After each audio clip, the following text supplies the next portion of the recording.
get back to work. Stop hearing yourself talk. Get off the podcast. Don't be on social media too much. Cut out all the noise. Get back to the mental lab. Don't let what you can't do in the moment interfere with what you know you can do. So many lives would transform overnight if they realized my life sucks, I have nothing going for me, really means I have nothing to lose, and that makes you a very dangerous person. Well, why? It's dangerous out there. It's like, yeah, no kidding. It's more dangerous here if you stay with me by a lot. So you might lose your body out there in the world, but if you stay here, you lose your soul. Every day when you get out of bed, life's standing right there to kick you in the face, man. And you have to be ready for it, and you got to deal with it. You can't curl up into a ball. You can't run away from it. You can't hide. You have to take all this shit head on. I mean, just sitting around dreaming someday, I mean, someday I'm going to get a different job. Someday I'm going to change this. Well, someday ain't a day of the week. The best way to fight the demons that chase you in the night is to stop and turn around. Turn around. Face them. Man up. Discipline your thoughts. Stop thinking too much. Don't go into the past. Don't go into the future. Be in the present. The easiest thing in the world to do is to complain, blame, and quit and settle. That's the easiest thing in the world to do. But it takes real work to deconstruct and to reconstruct the thought process and the mindset of an individual when they're trying to change something. That's why I always say to people, what's more important? What we acquire or who we become? It's incremental changes over the long haul, and the way you have to look at it is if these two boats are going in a parallel direction and one of them just shifts 5 degrees, over the course of time, this boat is going to be in a far different place than the other boat that's going the same way it was always going. The next year is going to go by whether you're doing something about your life or not. I mean, we're sitting here right now at the end of February, and the next 10 months are going to go by whether somebody is working to make change or whether they're not. And they may think, oh my God, I'm so far overweight, I'll never get it under control, or I'm so behind in my bills, or I'm so depressed, or everything is so out of control. Well, you know what? You make those incremental changes, and then, pretty soon in December you go, hey, I'm way better off than I was at the end of February. So shit, you made little changes and they all added up. For me, there was no passion, no drive, no nothing. But I had this fire that I'm going to be somebody. And it has to be there because on all those bad days and all those days you don't want to do shit, you have to be your own motivator. You get absolutely better returns at the top ends of achievement because oftentimes assets pool to the winners. The problem is, to achieve the highest levels, you have to give up proportional amounts of the things you hoped the achievements would get you. There comes a time when the hard work you have to do is learning that you can't work any harder any longer, and that you have to change what got you here to what will get you to where you want to go. You can work to get anything you want, but you have to sacrifice the other things you want to keep it, and that's sometimes harder than the work. It's about the grind, the sleepless nights, the sacrifices, the prayers you whispered when nobody was watching. It's all about those moments when you could have folded, but you didn't. Finish what you started. I know it's getting tough. You're tired. It feels impossible. It's getting harder. But finish what you started. Don't forget why you even started in the first place. Everybody said you wouldn't finish. Everybody counted you out. Don't you dare prove them right. Nothing great is going to come without you having to deal with what I call adversity and pain tolerance. Hey, look, let me guess, new year, new you, right? New year, new you. You've been saying that every year, but it's always new year, same you. I just don't understand why you go every year remaining the same when the person that you are today has just been destroying your life. You're mentally killing yourself every year and you don't even realize it. It's time for you to look yourself in the mirror and make some change before it's too late. The life you want is on the other side of a few hard conversations, and you're living a life you hate because you're too afraid to have them. I don't quit. I may not make it the first time, but I'll come back. Hey, look at this dude right here. This the one who talk about all the things he gonna do but don't do it. This him. This the one who always telling everybody that he's gonna do this by the end of the year but never completes it. This is the capper. You tired of that label? Do something about it. On your journey to self-mastery, you will lose 99% of your friends. Now, I know that sucks, especially if you're young. You think like, man, in high school we were tight. Now in college we're tight and we're hanging out. We're the boys. We're always doing the thing. But I'm telling you, the moment you truly decide to commit to self-mastery, to becoming your 2.0 self, to really elevating to the highest version of yourself, you will lose 99% of your friends. And the reason for that is you will scare them because they will not understand why you're so committed to self-development, self-actualization, making more money, becoming a better human, stopping the alcohol. You won't have things in common anymore. Viktor Frankl has this famous quote where he says, when a man can't find a deep sense of meaning, they distract themselves with pleasure. So Frankl is arguing that a lack of meaning causes people to seek temporary relief in superficial pursuits rather than addressing the underlying existential void. But there is another group who suffer with the opposite problem, and this is Frankl's inverse law. When a man can't find a deep sense of pleasure, they distract themselves with meaning. Everybody has bad breaks. Yeah. I've had a shit ton of bad breaks, but you know what I did? I stayed up. Yeah. And I thought through it, and I figured out what the I did wrong, and then I went back. It's like I've f***ed up everything I've ever done 100 times. There's no other way to do it. And I've had a bunch of shitty breaks. Everybody has. But you got to realize when you have those shitty breaks what that is. It's an opportunity for you to reassess, reboot, get better, figure out another way, find another way through. People who died yesterday had plans for today. You were given the opportunity to wake up this morning, and you're going to choose to be mediocre. You're going to choose to skip cardio. You're going to choose to cut the leg day short.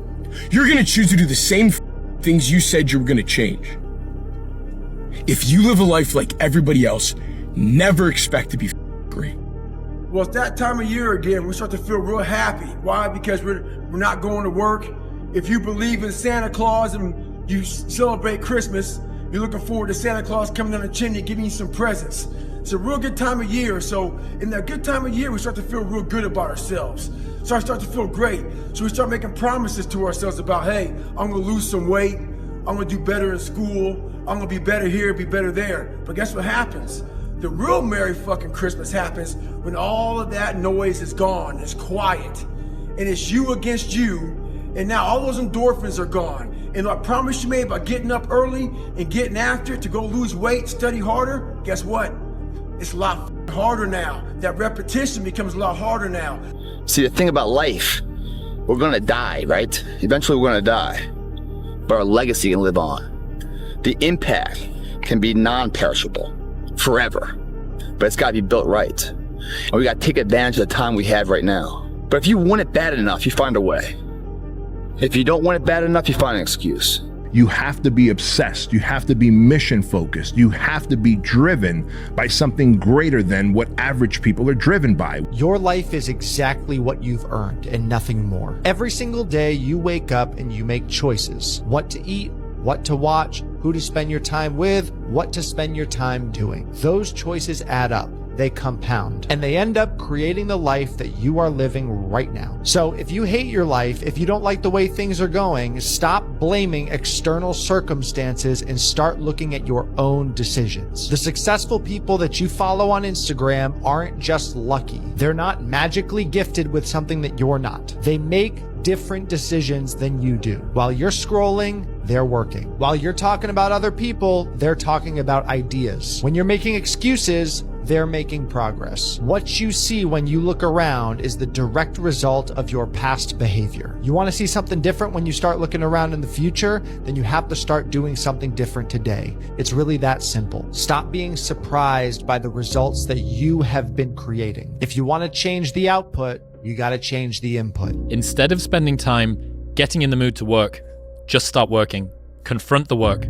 People think they need perfect conditions to start, when in reality, starting is the perfect condition.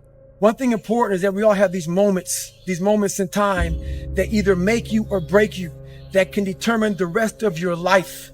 The rest of your life can be determined by one simple decision. 19 years ago, 300 pounds, I was spraying for cockroaches. I made a decision to try to be a Navy SEAL. My whole goal was to go on this path every day after work and to run a mile to a mile and a half. This rock was about the 0.5 mark in my run. This rock was a moment that should have broken me. I got 0.5 into it. I weighed 297 pounds. I sat on this rock and I had a decision to make. I wanted to quit. I wanted to give up. I had to make a decision. The decision I make was to get up and keep on going. That one moment changed the rest of my life. Make the moment work for you. There's a moment when every boy realizes no one's coming to save him, and that's when he becomes a man. And some boys never get there and stay children forever. And it's important when we step out of this. Like, this stuff matters because no one's effing coming to save you. No one's going to make you better at your business. No one is going to get you to be a better persuader of people or framer of people other than you. And I just feel like that's one of the more profound philosophical comments. There's a lot of grown men and women that are still boys and girls because they think someone else is coming to change their life. Do you actually want to do this or not? Do you actually want to do this or not? Because if you actually want to do it, what's going to stop you? Nothing. And if you don't really want to do it, what's going to stop you? Just about anything that comes up. Just about any obstacle that gets in your way becomes an excuse. It becomes a reason. It becomes a rationale for not proceeding down that path. And this is interesting too. When you talk to people that went to SEAL training that didn't make it, most of the time it's some reason. There's a medical reason. There's a family problem. There's very few people that look at you and say, "Oh, I quit because it sucked." Passion is free. Nobody can charge you for passion. Nobody can tell you what passion looks like. Because that's all about you. Effort is isolated. The reason why effort is isolated, because nobody can dictate it. Effort is 100% in the mind. No coach, no player, nobody else can make you run to the ball. Nobody else can make you finish a tackle. Nobody else can do it. That's why it's the most isolated things in this earth right now. It's effort. And when you finally figure it out, how to win real battles is found through fundamentals. That's what wins championships. That's what wins battles. Blocking, tackling, until they get tired. Because you don't know what tired feels like. When you're built different than everybody else and you have this desire for more and this desire for achievement and this desire to win, everybody else looks at you like you're fucked up. And they'll tell you that too. You know, what the is wrong with you? Like, why can't you just relax? Why can't you just do this? Because I'm just not built that way, man. And as I've gotten a little bit older, I've gotten better at accepting it. And it's sort of embracing the fact that this provides a lot of good, but there's a lot of things that you have to deal with that come that aren't so good. On one given night, if you worked hard enough, if you dreamed big enough, if you were tough enough and you made yourself tough enough, you sacrificed enough, you became polished and savvy enough and technically equipped to do things that you had, and you learned those things and you just worked yourself to the bone. No matter where you came from, no matter what part of the world, no matter who your parents were, no matter what your poverty level may have been, may not have been, no matter what you had, what you didn't have, no matter what people had told you, didn't tell you, all of that. If you made yourself and took advantage of that opportunity and got yourself ready, and you were ready to behave like a champion. When you say you're gonna do something and then you follow through and you do it, not at the end when you cross the marathon, you finish it, or your hands raised. I'm talking about right now. The small steps in between the big successes that everyone sees. No one sees this. Right now, I'm saying, like, there's a confidence to it, man. There's a bad motherfucker that's right here, that's getting ahead of the competition. There's an overwhelming sense of fulfillment and pride and satisfaction with that. If you pan it down here, you see it's about 3 o'clock in the morning and there's not a car or a person in sight. If you pan over here, it's the same thing. Not a car or a person in sight. People want to know where I find my strength at, where I get my strength. I get it from a lot of places, but right now, this morning, I'm getting it from, there's not a motherfucker that's up. There's not a car, there's not a person. Everybody's in their bed, sleep, dreading that it's a Monday, hate it's a Monday. And I'm loving it. I'm loving that. Where everybody's getting weaker, I'm getting stronger. It's not about the running, the swimming, the push-ups, the sit-ups. It's about what those things do for your mentality. You don't start things and not finish them. You don't quit. There's nothing that comes out of quitting besides knowing that you didn't finish. We finish everything. You start it, finish it. If you're gonna do it to try and be the best. Let me be very clear. I'll never give up. Never. The life you want is on the other side of a few hard conversations, and you're living a life you hate because you're too afraid to have them. Every morning I woke up, I had a real conversation with that dirty mirror. And every day, the same answer came back to me. Do you want to be on your deathbed knowing that you could, but you didn't? For anyone who needs a reminder, no one is going to hate on you for doing worse than them. Let those challenges raise you up. Let them elevate you. Let their demands and their trials make you stronger. Let the adversity you face today turn you into a better person tomorrow. Rest at the end, not in the middle. And that's something I always live by. You know, I'm not gonna rest, and I'm gonna keep on pushing now. There are a lot of answers, but I'm just gonna keep going. I'm just gonna keep going, and I'll figure these things out as we go, right? And you just continue to build that way. So I try to live by that all the time. Admit it, you aren't like them. You're not even close. You may occasionally dress yourself up as one of them, watch the same mindless television shows as they do, maybe even eat the same fast food sometimes. But it seems that the more you try to fit in, the more you feel like an outsider. Life can be much broader once you discover one simple fact, and that is everything around you that you call life was made up by people that were no smarter than you. And you can change it, you can influence it, you can build your own things that other people can use. And the minute that you understand that you can poke life and actually something will, if you push in, something will pop out the other side, that you can change it, you can mold it. Nothing's permanent. Nothing's permanent. That's why I'm always big on, you have to keep what you want to be in the front of your mind. Because you're gonna always lose it within the suffering. And suffering, people always hear me say suffering, it's not just physical, man. There's so many forms of suffering out here, it's not even funny. And most of them are not physical. Most of them are psychological. Get the coffee, make the pancakes, kiss the girl, kiss the kids. You wake up, right to work. Whenever I get to a low point where I think, why do I even bother? I just remind myself, this is where most people stop, and this is why they don't win. And this relates to another one, which is a reminder for the gladiators in the arena who feel beat up and scarred with no hope in sight. Building a business is hard. Hard feels shitty.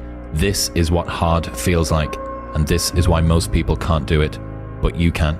Right now in life, your family's looking for that one guy right now. They're looking for that one guy who's strong, who's that pillar for the family in hard times. Make sure they look around and find you. Some of y'all are motivated by broke. I'm broke, I'm stuck, I'm f***ed up, I can't do nothing. Some of y'all are motivated by just wanting to accomplish the things that you want to accomplish. Other folks are motivated by materialistic things. It's a very simple concept. If you want it, you gotta go get it. What else you gonna do, man? Sit around and do nothing, be nothing, contribute to nothing, become nothing, build nothing? Because that's the other alternative. I'm just not willing to accept that as my reality. Remember, it's not what you have, but what you do with what you have that separates winners from losers. It's not what happens to you, but how you respond to what happens to you that counts. If you quit, it's really easy to predict your future. But if you don't quit, if you go for it with no proof, you can't quantify it. People are going to call you crazy. Your friends are going to look at you sideways. But you'll have the opportunity to play in the game and stop sitting on the sidelines. And you might fail for a while. And you might have to pay your success tax. And you might have to go through 7 failures, 9 failures, 12 failures. You might be sleepless at night wondering why the heck you're doing it. But on the other side of that, you get to see who you're meant to be, who God designed you to be. and tap into your full potential, and there's nothing better. There comes a day where being average, being mediocre is just sickening to you because you've seen people with far less talent than you. As you're growing up with them, their childhood buddies, whatever else, they didn't have what you had. Yet now they're going to become something that you haven't. There comes that day. It's either when you're young, you know, and it strikes you on the baseball field because you're sick of striking out, or it's when you get fired from your 5th job, you know, and your wife and kids are on your ass because you don't know how to support them anymore. There comes a day where push comes to shove, where being mediocre and being like average and shit just burns. It sucks so much. You can't deal with it one more day, and you get off your ass and you create something that's always been there. One time I was running by a graveyard when I was just trying to become, I was fat. And I ran by a graveyard. And I look out there, I'm like, man, I wonder how many of you motherfuckers in there are so upset with how you lived your life. Now I'm running a 300-pound man thinking, man, don't die like this, bro. At the end of every day, you look yourself in the mirror and you ask yourself, did I get better today? If the answer is yes, and you do that for 5 years, 10 years, 15 years, how much better are you gonna be? It's 2 a.m. right now. No one here. Mano to mano, me and you, and where we want to go tomorrow. 2 a.m. What I love about 2 a.m. is that we're not living by the clock, man. Because the clock says it's 10 o'clock, time to go to sleep, or 9 to 5, time to go to work. That's bullshit. If you're in bed right now, and you're rolling around, you can't fall asleep, get the f*** up. It probably means you haven't done an honest day's work to earn that rest at night. 2 a.m., not a person's here. Don't be mad. When you're laying there in your bed and you're in the hospital and you're 70, 80, 90 years old and you're thinking, man, I feel like I didn't do something. Because you did. You didn't do it. You didn't do shit. Starving rats are placed into a tube. Yeah. And they have a spring that is attached to their tail that can measure the force that they pull at, and that's a proxy for desire. Then they waft the smell of cheese in from the front of the tube, and the rat pulls and they measure how hard they want to go. And you think these rats are starving, they would be pulling pretty hard. Then they do another iteration of the study. This time they waft the smell of cheese in from the front, but they waft the smell of a cat in from behind. And the rats pull harder. Yeah. And what's the lesson? That you not only need to run towards something that you want, but you need to run away from something that you fear.